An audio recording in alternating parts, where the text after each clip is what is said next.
Hi everyone, we're group 7 and our topic is predicting functional assessment score in Alzheimer's patients through health and lifestyle factors. My name is Rui. James. I'm Tate.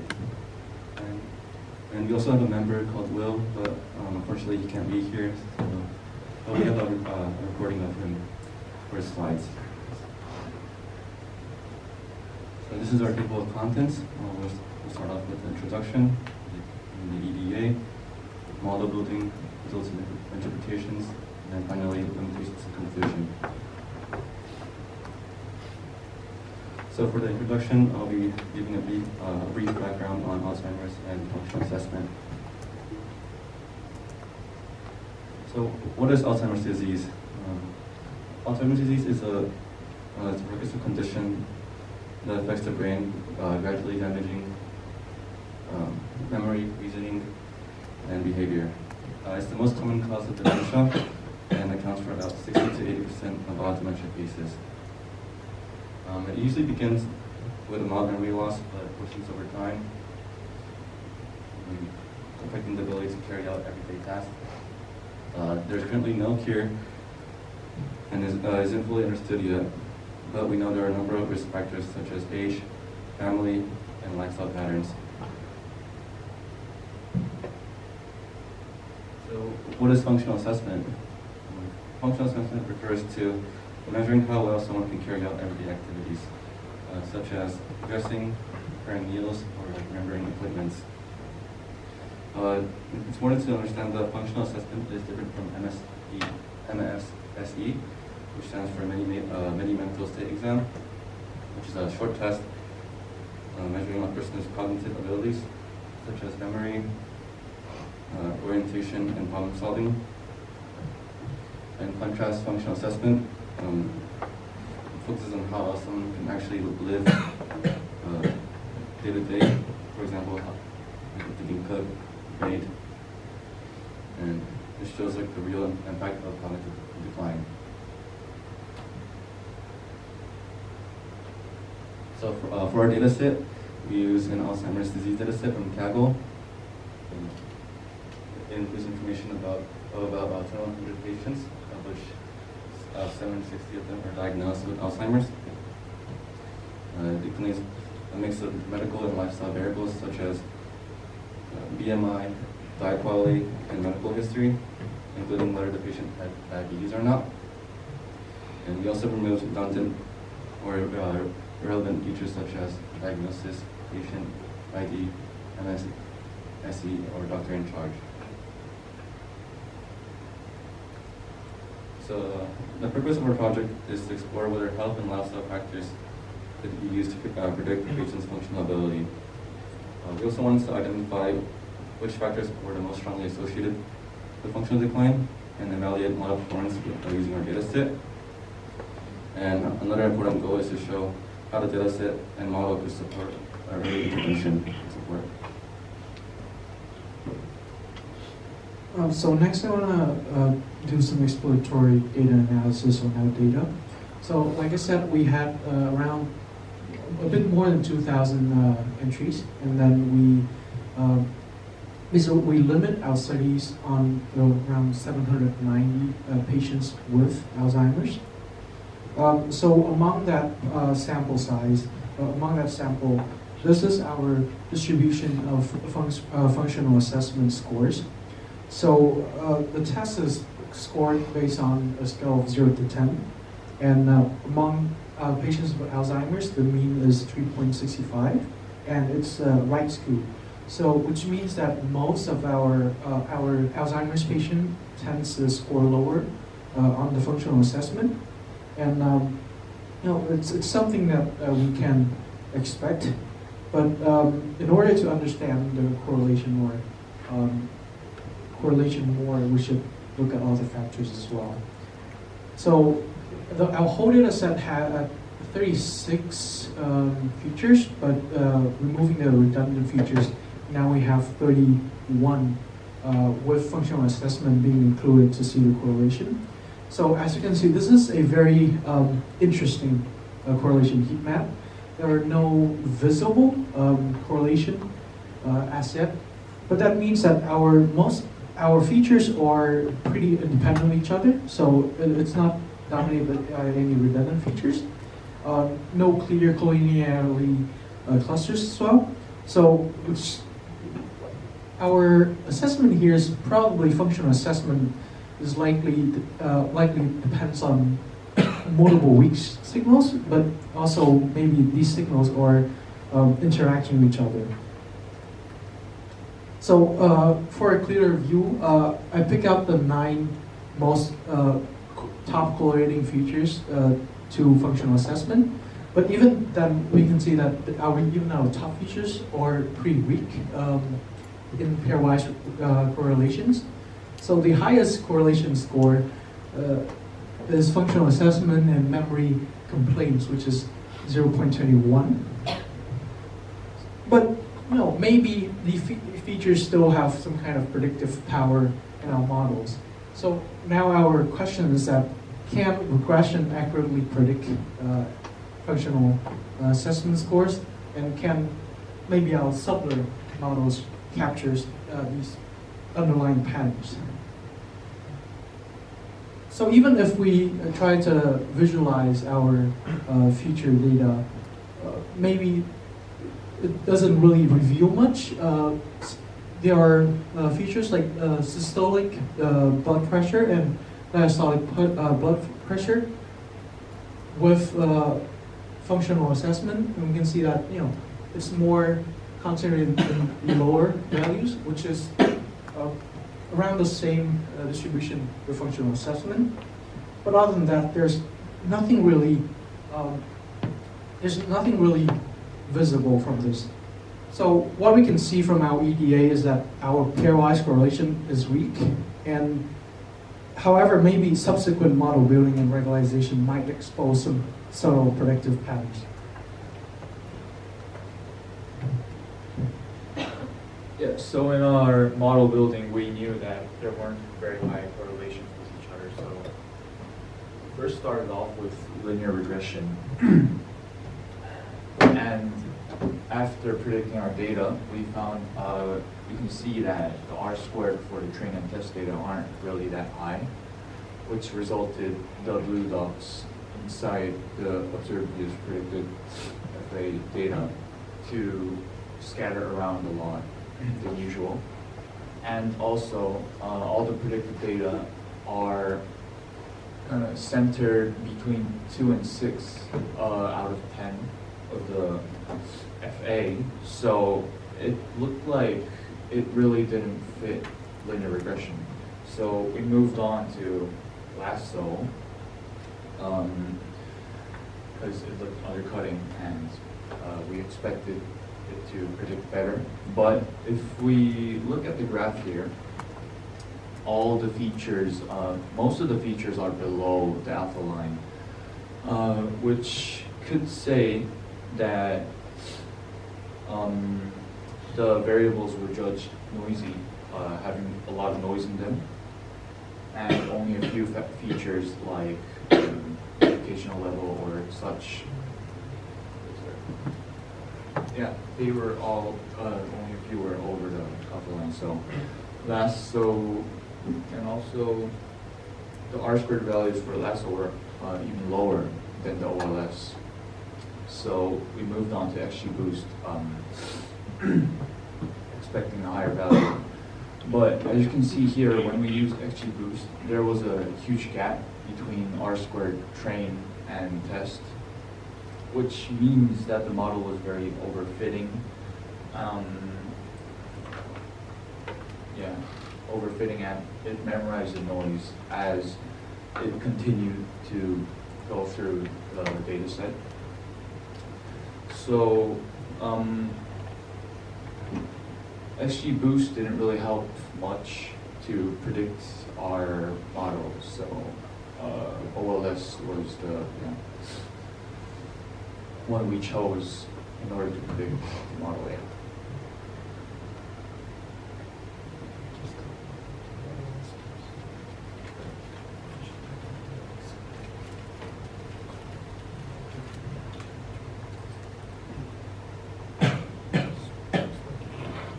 So yeah, and the gap between the OLS R squared was less by 0.001. So yeah, we chose to go on with OLS for our model.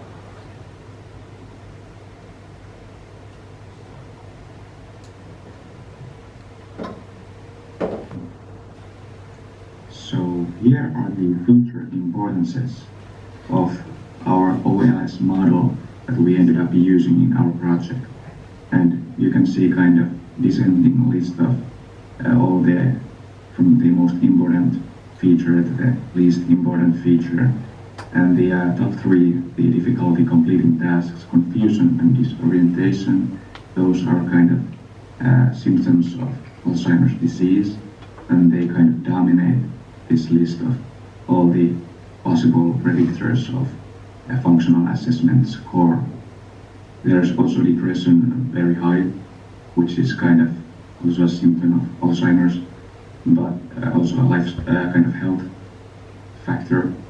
And smoking is kind of the only lifestyle factor that is very prevalent or like very high in the list, while like for example BMI and physical activity and diet quality are kind of low, even though they are the lifestyle factors that we are interested in.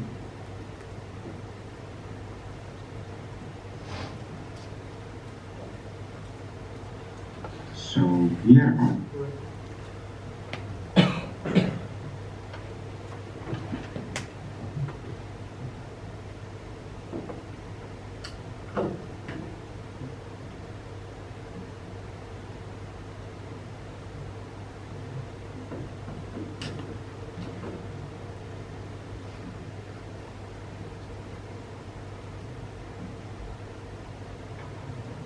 So what do these results mean in practice?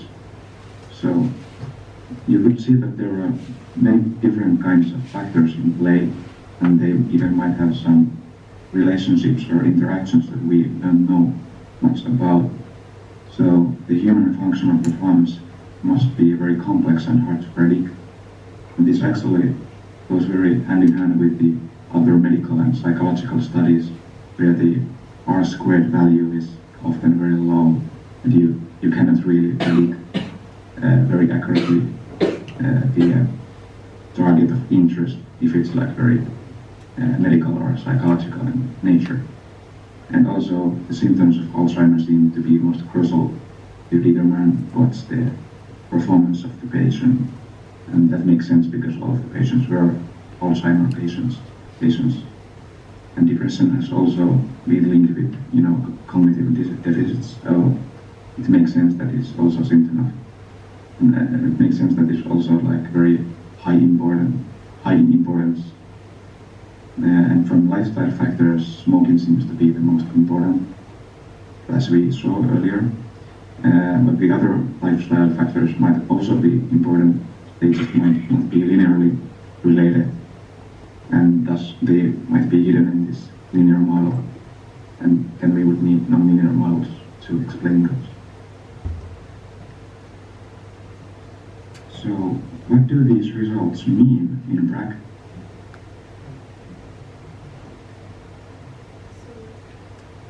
Throughout this analysis, we found some. So throughout this analysis, we found some limitations for them to consider. The first thing is our data set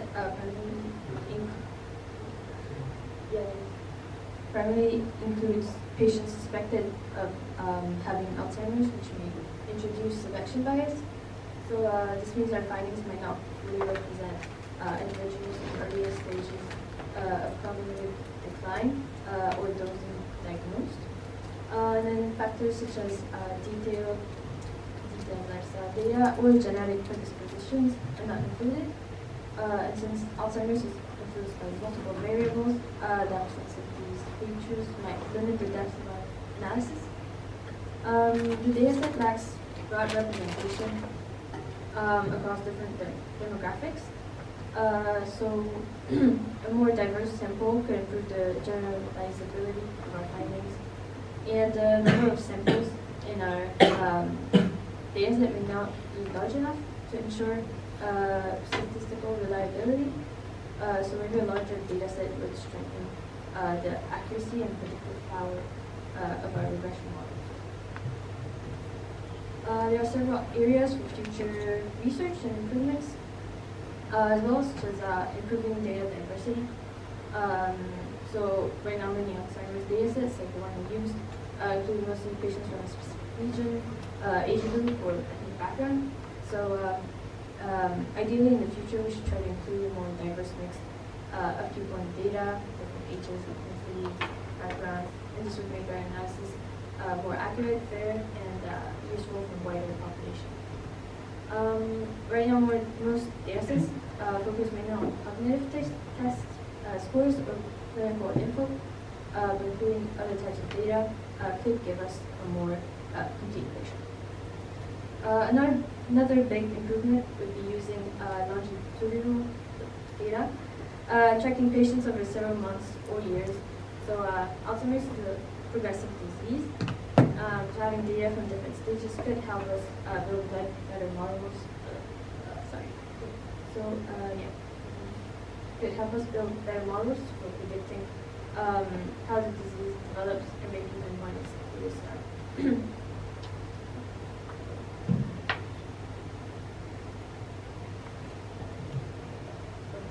So to conclude, predicting Alzheimer's is a highly complex challenge, and our analysis shows that the patterns involved go far beyond what simple correlations can reveal.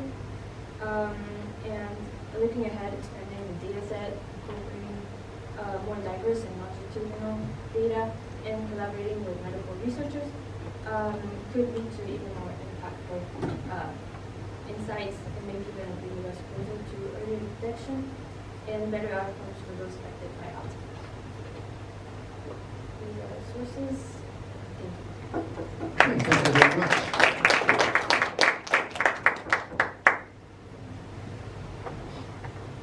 Okay, any questions, comments? Yes. Sorry, your data is for the patients or diagnosed patients with Alzheimer's, is that right? So originally, there's another column of diagnosed. So patients can be diagnosed with Alzheimer's or not diagnosed with Alzheimer's. So within that data, I think we have like 2,000 patients, but only around 800 of them is diagnosed with Alzheimer's. So we decided to focus on that 800 patients with Alzheimer's for our studies. Okay. Can you go back to the limitations? I'm just kind of confused. Data sets only includes patients suspected with Alzheimer's. What do you mean by suspect? So suspect. So our data set is taken from, it's clearly medical data, right? And then there's the diagnosis role of Alzheimer's. Like usually, when patients go to the hospital to test, usually they're probably testing for Alzheimer's if there's a specific role for that, because it's the only medical role provided, right? So this most probably came from a sample of patients who went to this hospital to test for Alzheimer's. So they're suspected to have maybe symptoms of Alzheimer's or maybe other cognitive conditions.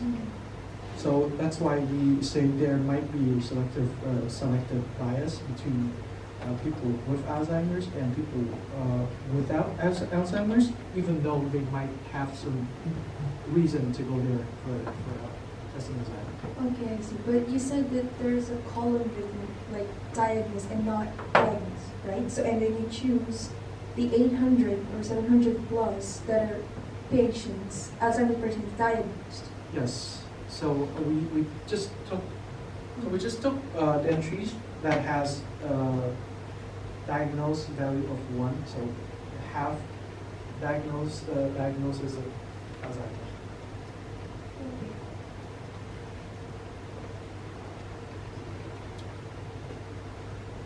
Okay. Other questions or comments? I know this data set shows that there's really no correlation much. No No pairwise. pairwise, yeah. But still, did you try including all the patients from the data set, or you just ignore it because, oh, they're not diagnosed and it might show more noise? Well, it's more because that's not the focus of the study. If we're trying to predict the functional assessment score of patients with Alzheimer's, even if we include the scores of patients without Alzheimer's, I don't see how it affects it or how it helps our study in that sense, because I guess we can just try to include patients with something like heart disease or basically even arthritis, but even then it would shift the studies into like generally assessing functional assessment of people based on lifestyle and clinically in general, but not Alzheimer's patients. Okay. And for your, and for your conclusion, you said that Alzheimer's predicting it is kind of hard, right? And it has a lot of factors. But for future work, what are what do you think that could change or like make a better I mean, I guess data for set? for Like, it lacks or something. for a lot of data, I just think that maybe what will help is if we had a bigger data set, basically just sample size, and maybe more detailed assessment of patients, and also the diversity of that data set. So what I was thinking is that if basically Alzheimer's Doctors Association or something like that can just establish a network of hospitals to report data of their Alzheimer's patient, then maybe that would help for global Alzheimer's assessment. Basically, it's just we suspect that maybe better data, better detailed data, and better quality data might help us in detecting underlying signals related to the disease and especially the functional decline.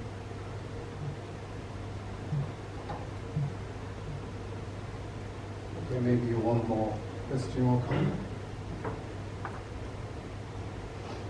During their project, I received a lot of. I was seeking from their team members for advice because they experience very low accuracy, or the R squared close to 0. I actually was not surprised if they can predict with great success